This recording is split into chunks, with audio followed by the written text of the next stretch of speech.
வணக்கம். 2026ல உங்க ஓட்டு யாருக்கு? எங்க ஓட்டுக்கு அவரு மு.க. ஸ்டாலினுக்கு தான் போட்டு விருந்தோம். சரி. இப்போ வந்து ஆட்சி மாறுதுன்னு எங்களுக்கு ஒரு நம்பிக்கை இருக்குது.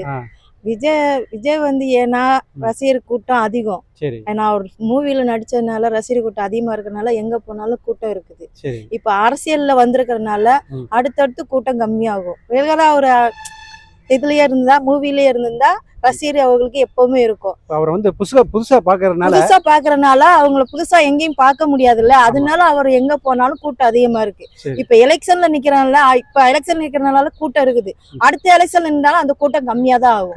கம்மியாகும். எதனாலன்றீங்க அது? மூவில இப்ப இனிமே நடிக்க மாட்டேன்னு ஒரு பேட்டி கொடுத்தாருல, அதனால இப்ப அரசியலுக்கு போறதுனால கொஞ்சம் கூட்டம் கம்மியாகும். இப்ப மக்கள்லாம் வந்து முத பாக்குறதுனால கூட்டம் எங்க பார்த்தாலும் கூட்டம் இருக்கு. விஜய் என்ன வர்றாங்க அப்படி பாக்கலாம் அப்படின்னு சொல்லிட்டு எல்லாரும் போறதுனால கூட்டம் அதிகமா இருக்கு. வந்து திமுக வந்து 60 ஆண்டு காலம் வந்து கோலச்சி இருக்காங்க தமிழ்நாட்டுல. திடீர்னு வந்து இவர் வந்து திடீர்னு முளைச்சு வராரு. இப்ப வந்து அவங்களோட மக்கள் நிலைமை எப்படி இருக்குன்றீங்க? மக்கள் நிலைமை எப்படி இருக்குன்னா, ஒரு அரசியல் வந்தாதான், ஒரு ஆட்சி வந்தாதான், மாற்ற கருத்து வந்தாதான் அதை மத்தபடி எதுவும் சொல்ல முடியும். இப்ப வந்து விஜய் வந்து நான் வந்து மகளிருக்கு வந்து நல்லது செய்வேன், மக்கள்கிட்ட வந்து படிப்புக்காக நல்லது செய்வேன்னு சொல்லியிருக்காரு. சொல்றாங்க. ஒரு வாட்டி ஆட்சியில உட்கார வச்சு பார்த்தாதான் செய்வாரா செய்ய மாட்டாருன்னு அடுத்த ட்ரிப் தெரியும். இப்ப நீங்க 100% யாருக்கு வாக்குப்பதிவு பாக்குறீங்க? 100% பாருங்கன்னா மு.க. ஸ்டாலினுக்கு தான் விழுகும் சொல்றீங்களா? 4 பேர் இதுல வந்து போட்டி ஏடிஎம்கே, டிஎம்கே, நாம் தமிழர், தாவேகா. ஆமா. இதுல முன்னணியில வந்து யார் நிப்பான்றீங்க? முன்னணியில வந்து முன்னாடி இருந்தவங்க தான் வந்து நிப்பாங்க. திமுக தான் வந்து நிற்கிறாங்க. அவங்க தான் வந்து நிற்பாங்க. உங்களோட மனநிலையில வந்து ஓட்டு வந்து முக்கியமா இளைஞர்கள் ஓட்டு வந்து யாருக்கு விழுன்றீங்க? இளைஞர்கள் ஓட்டு வந்து கம்பல்சரி விஜய்க்கு தான் விழுகும். விழுன்றீங்க. ஆமா. உங்களோட ஃபேமிலி, உங்க வீட்டுல ஒரு 5 பேர் இருக்காங்கன்னா 5 பேர் வெவ்வேறு போடுவாங்க. ஒவ்வொரு விதமா போடுவாங்க. உங்களுக்கு பிடிச்ச மாதிரி போடுவாங்க, உங்க பசங்களுக்கு பிடிச்ச மாதிரி போடுவாங்க. இப்ப நீங்க கேக்குறது என்னன்னா, எங்க அம்மா வந்து முன்னாடில இருந்து ரெட்டையில தான் இருந்தாங்க. சரி. ஏன்னா எங்க ஃபேமிலியில ஃபுல்லா ரெட்டையில தான் இருந்தாங்க. அம்மா இறந்தது பின்னாடி சூரியனுக்கு போட ஆரம்பிச்சாங்க. இப்ப ஃபர்ஸ்ட் ட்ரிப் வரனால விஜய்க்கு போடலாம் அப்படின்னு ஒரு மனசுல ஒரு எண்ணம் இருக்கலாம்.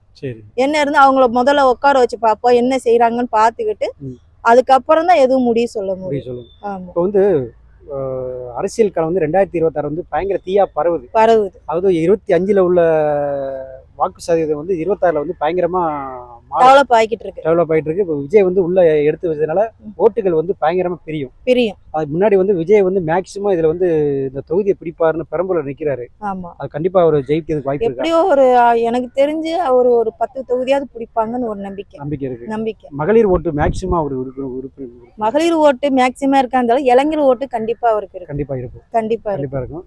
2026ல வந்து மக்களுடைய பயங்கர எதிர்பார்ப்பு இருக்கு.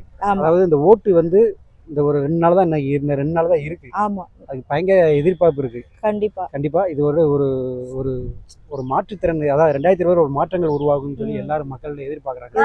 ஏன்னா நிறைய 2026 அதான் பழைய ஆட்சி காலம் வந்து முடிஞ்சு இப்ப புதுசா ஒரு மாற்றம் வரும் அப்படின்னு எல்லாரும் இளைஞர்கள் எல்லாரும் நம்பிக்கிறாங்க. அந்த நம்பிக்கை பொய்யாக்காம விஜய் வந்து எல்லாம் செஞ்சாருன்னா ஒரு நம்பிக்கை இருக்கு. எப்பயுமே அவர் ஆட்சியில உட்கார்றதுக்கு வாய்ப்பு இருக்கு. கண்டிப்பா இருக்கு. நன்றிக்கா.